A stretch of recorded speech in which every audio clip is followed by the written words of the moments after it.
Hello, everyone. Welcome to episode 37 of the Yarnivore podcast. I'm Sadie. I will be your host. Hostess with the mostest, anyway. I am on my second cup of coffee. That doesn't seem to make a difference. It's been a couple weeks. I have multiple things to talk about. I'm going to be breaking this down into two actual episodes. There will be the regular episode, then there will be an SSK 2016 recap episode that will follow, and then the floss tube, because I figure some people just don't want to see that, and some people just want to revel in it. It has been 2 weeks. I apologize if you're on Ravelry, then you know why. I don't really want to get into it because it will make me all weepy, but very suddenly, I lost my middle cat. As you can see, Petrie is right here. She was not sick, or at least we didn't know she was sick prior to losing her. Still getting over that, but it was very sudden, it was unexpected, and it kind of threw me for a loop, and it's probably going to take me a bit to recover from it. I mean, I don't know. I'm prepared kind of better for Bebop and for P because they're so sick, but we didn't know she was ill. She had a stroke, she was paralyzed, and the decision had to be made to put her down, and that is never an easy decision.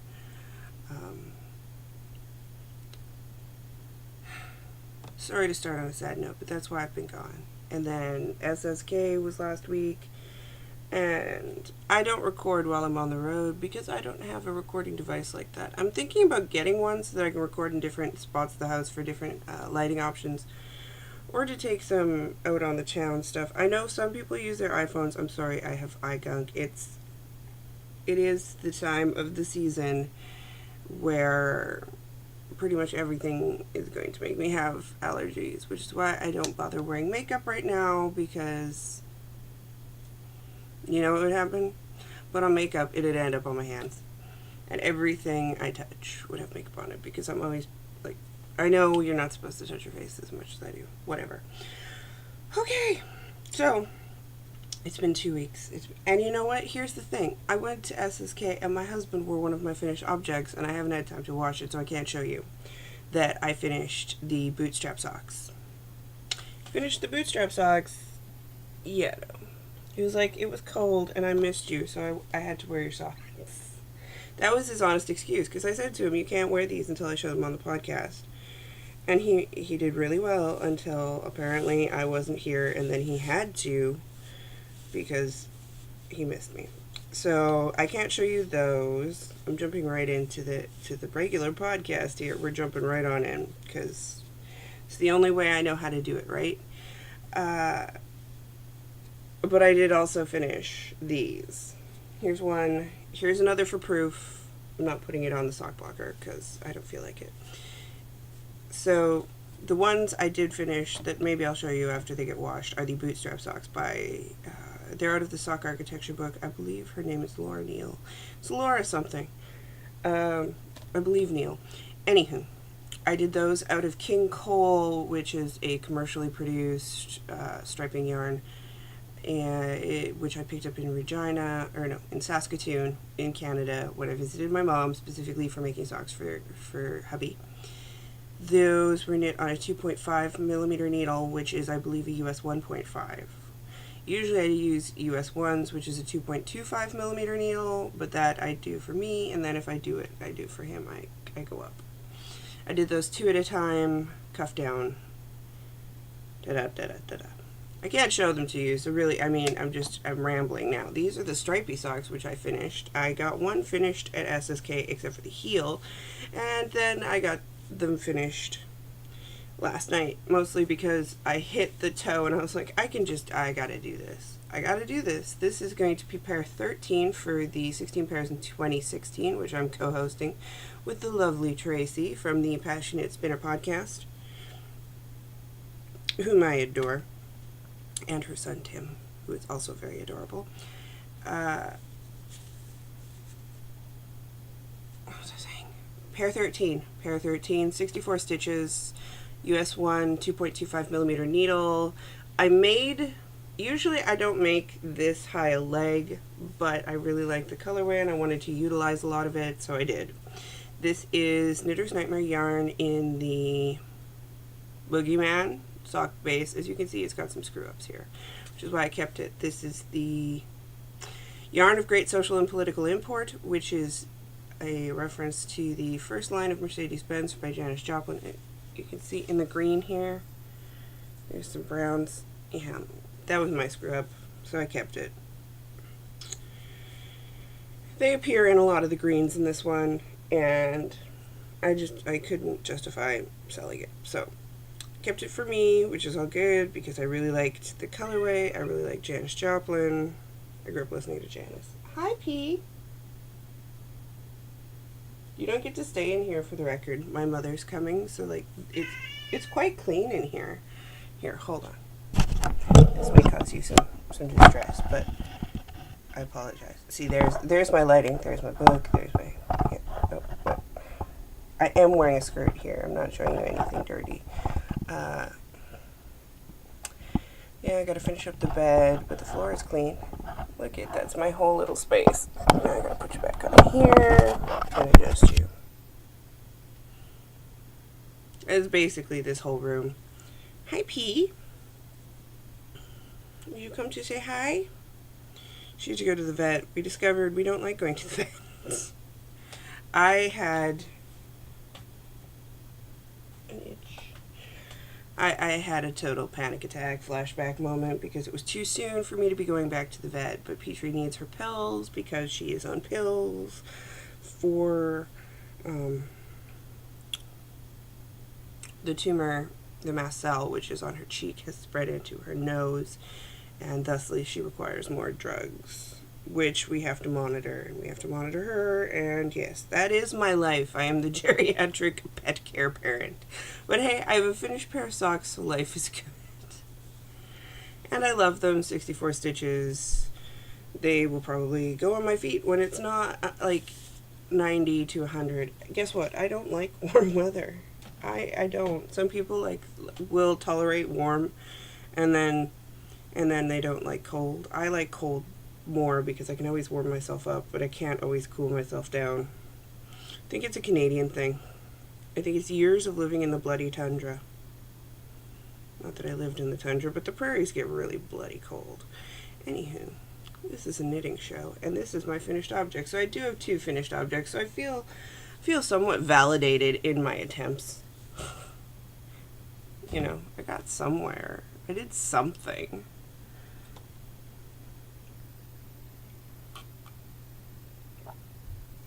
There's not enough coffee in the world. The other thing that got some work done on it, in my yarn friendly bag, which went with me to SSK, is my Canada Cow. My Canada Cow knitting. And of course, I am doing Canada Cow within my own group. The rules are as follows. You have to knit something by a Canadian person with Canadian yarn, or vice versa. If you do it with my yarn, you get an extra thing. If you do my yarn and my pattern, you get 3 total. For every we'll say for every 20 people who enter a finished object, I will add another prize of some kind. Right now we've got a fair bit, and that is pretty awesome. So do post your finished objects there. There are also other groups that are doing it, so feel free to double, triple, quadruple dip. You do have to be a member of the group, and that will be over at the end of August. So you still have loads of time. I thought I was going to have this finished by the end of July, but then life happened, so I would still like to do 2 things, but right now this is good enough. So last time I podcasted is where I left the little thingy. So as you can see, I've gotten pretty far. Well, not pretty far, but I've definitely progressed. Right? Here, let me do it this way. Okay. So I'm using 2 skeins of my yarn because apparently I only knit in my yarn these days. Actually, no. I have plans, but... So two of the skeins I got at SSK, my husband asked me to get, and he has decided that he wants hedgerow mittens out of the Diva colorway by another crafty girl. Is it Diva? Is it just called Diva? I don't... Go away. I do not need an upgrade right now. The Diva colorway, because they're Overwatch related. So those are going to get cast on fairly soon. So I'm using this one, which is Arabesque, the Arabesque colorway. It's on the Boogeyman sock base. And then I'm using the Grey Havens, which is just a very lovely shaded gray, which is on the Giant base. So 75-25 merino nylon for the Boogeyman and 100% superwash merino for the Giant. I'm loving how it's coming out. I love the speckles. I love everything about it. I love it when you stretch it out, it looks all wonderful. And I love brioche because apparently that's my deal right now. So that got work while I was at SSK because it's actually pretty easy once you have it memorized. And those are the 2 things I know I worked on. I can't remember if I told y'all about the, I'm on the bed for now. I can't remember if I told you guys about the sweater, if I had knit the one sleeve and then I hadn't started the other one, and if I'd shown that or not, but the Dirty Martini, I did finish a sleeve. Again, I have no idea if I showed that because I didn't write it in my book. Usually I write like where I finished on things, but yeah, no, did not write that. I do have something interesting to show you in that I was spinning. I have finished spinning to show you, which never happens. So first off, this is about 100 yards. It has not been washed or thwacked or whatever. It is a worsted. Definitely a worsted.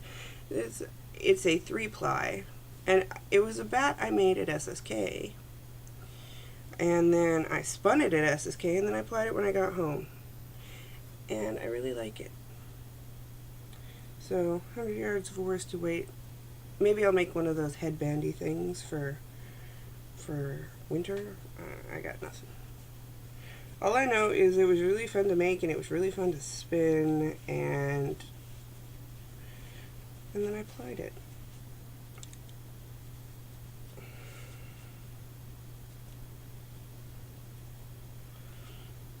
And it's kind of shiny and kind of awesome.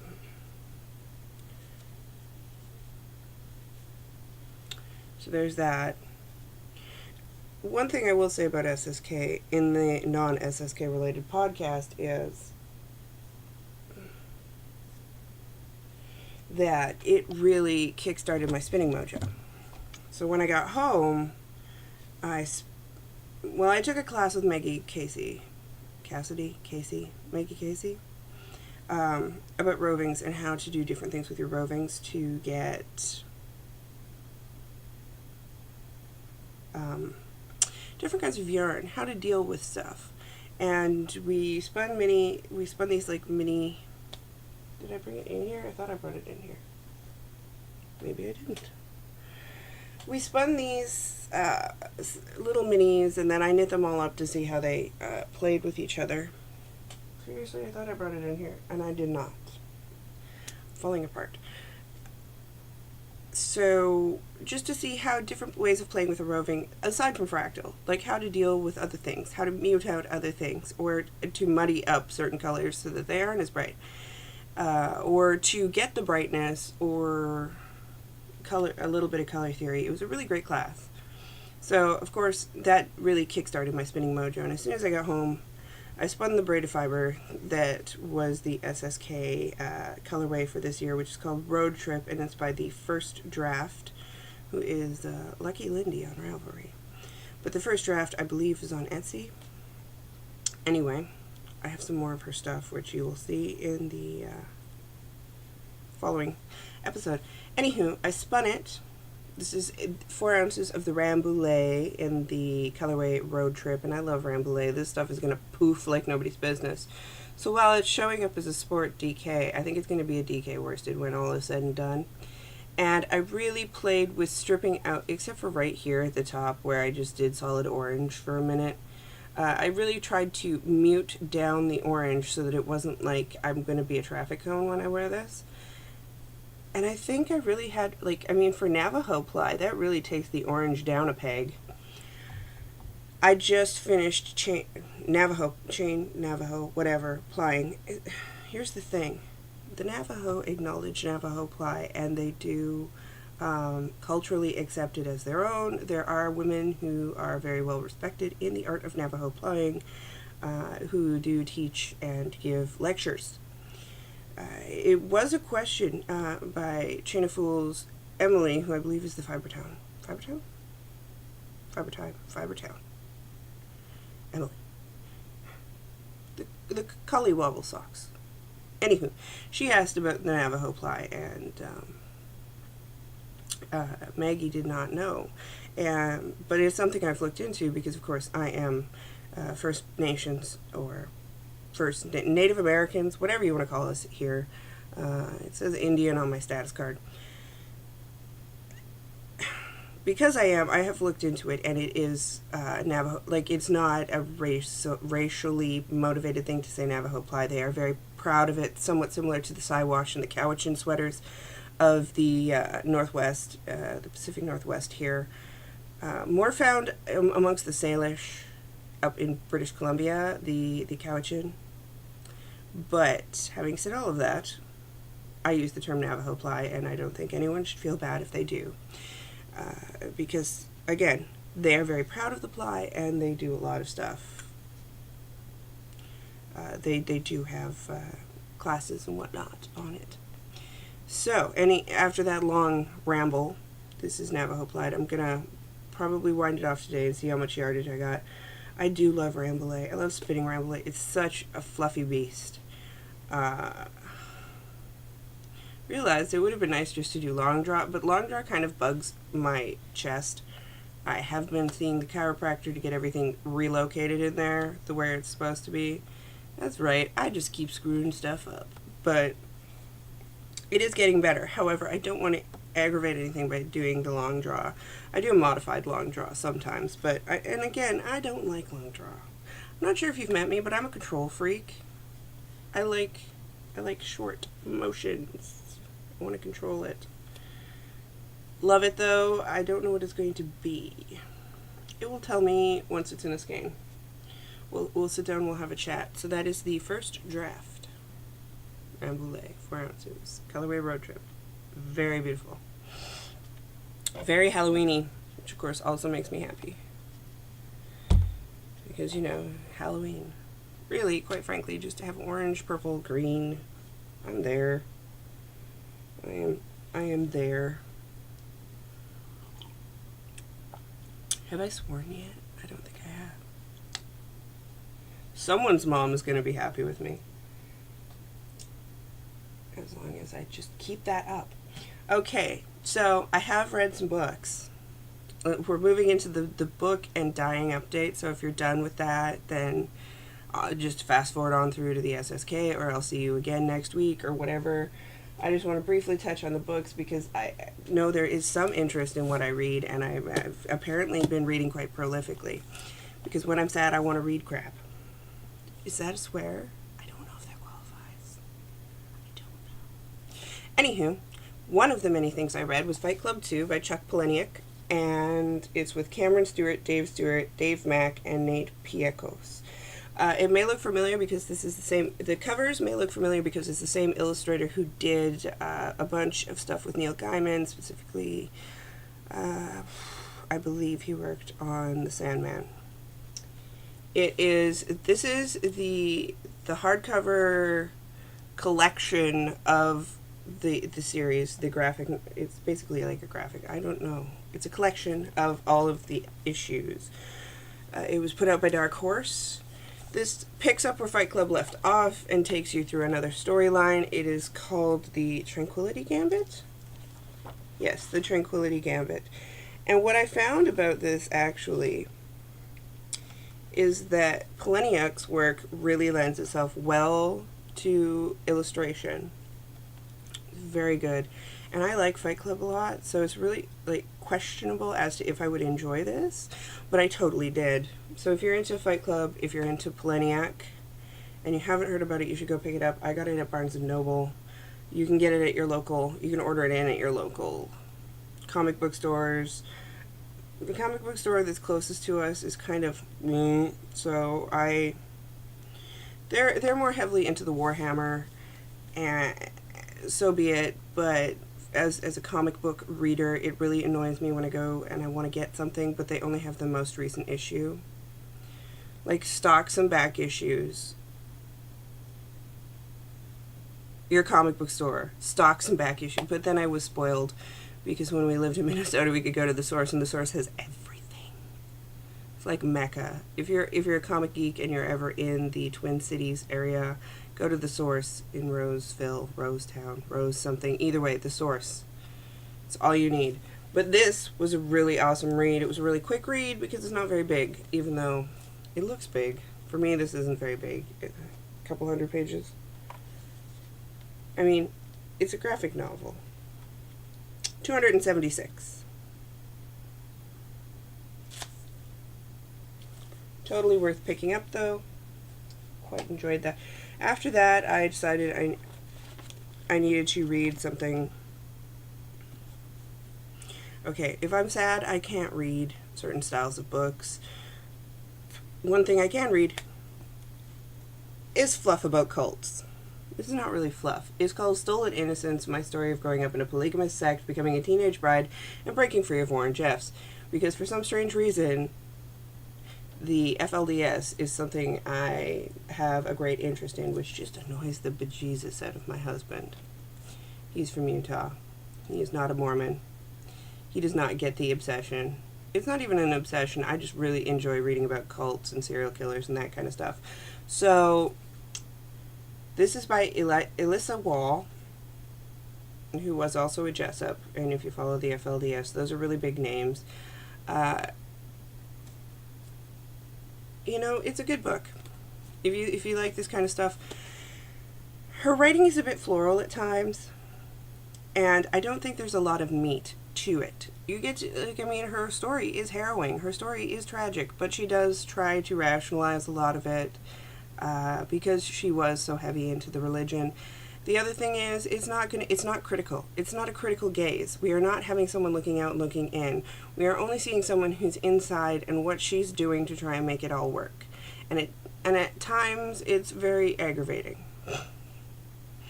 It is a good book if you like reading autobiographies about people who actually get themselves out of bad situations.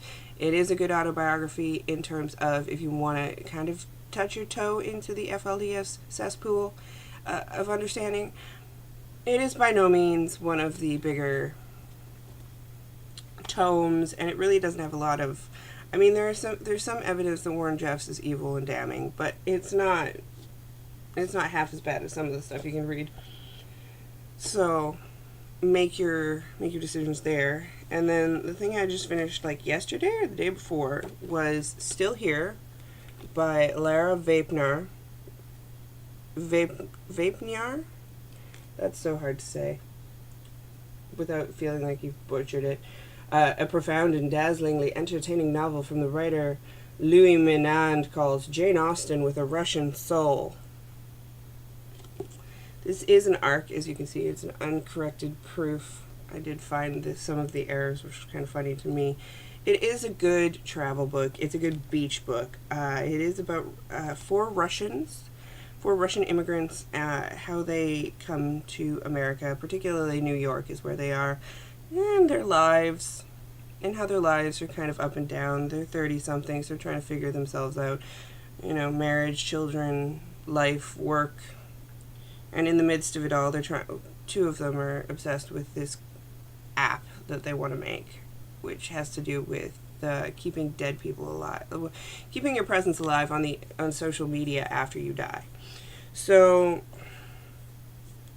I started reading it on the plane home from SSK because I had it, and then I finished it here. It's a really easy read. It's about 300 pages. Like I said, it's a great like book for the beach, or like, you know, because Barnes and Noble has those beach books. I don't go to the beach and sit around and read. I have better things to do.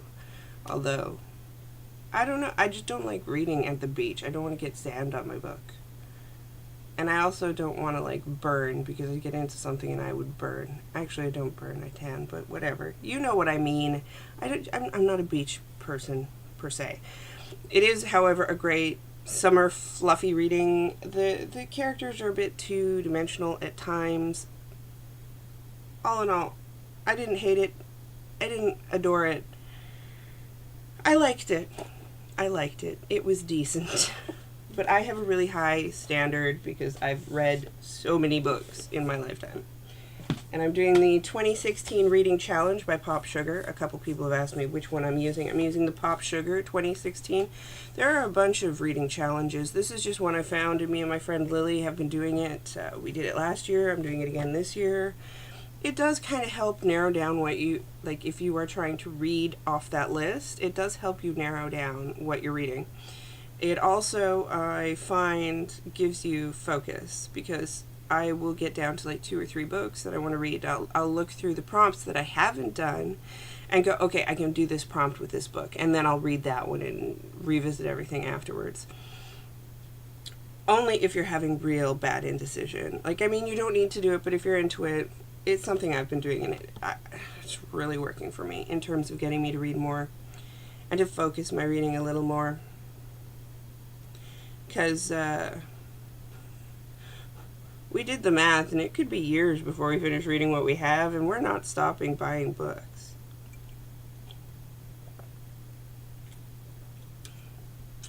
But we have taken up reading at night, which is great. On to dying. Okay, so let's start with the art.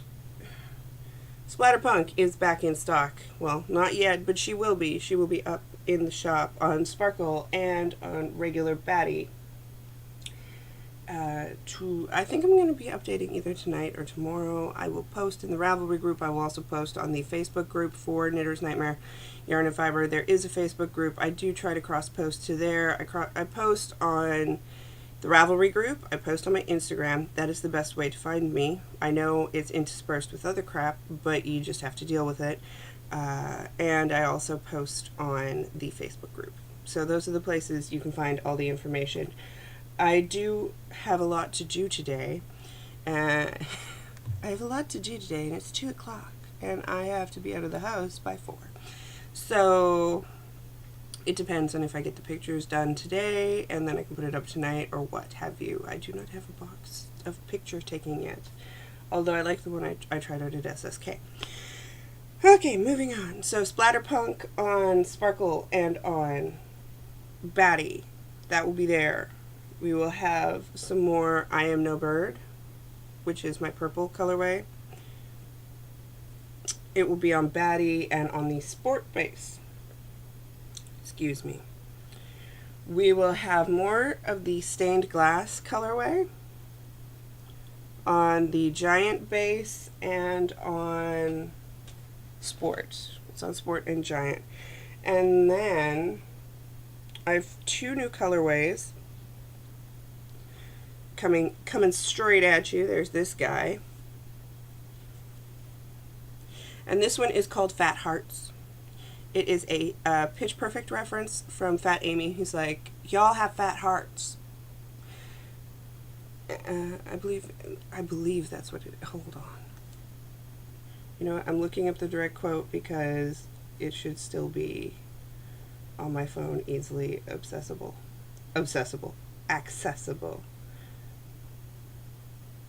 It was going to be I've wrestled crocodiles and dingoes simultaneously, but I decided to change it because I like, even though some of you are pretty thin, you all have fat hearts, and that's what matters. So this is Fat Hearts, because how can you not love Fat Amy? She makes me happy. That's going up on the Batty base. And then the other new one, which is all on Sparkle base, because it has to be on Sparkle Base, is Beyonce Pad Thai. If you watch the Mindy Project, that is her warrior name, and that will be going up in the shop. It's not picking up. There's a lot of greens and subtleties and reds in here. I'm really digging it. Beyonce Pad Thai. I am Beyonce Pad Thai. It had to be colorway because I love Mindy. Mindy is my spirit animal. At times. So yes, on Sparkle Base, Beyonce Pad Thai, and like I said, I'm going to try and get them up tonight. Either way, just watch Instagram or the Ravelry board or Facebook or something, and I'm going to try and get them up tonight. If not up tonight, then up tomorrow. My mom comes in tomorrow. I'm so excited. This room needs to be finished cleaned. But I have the whole night because hubby is on the ship tonight.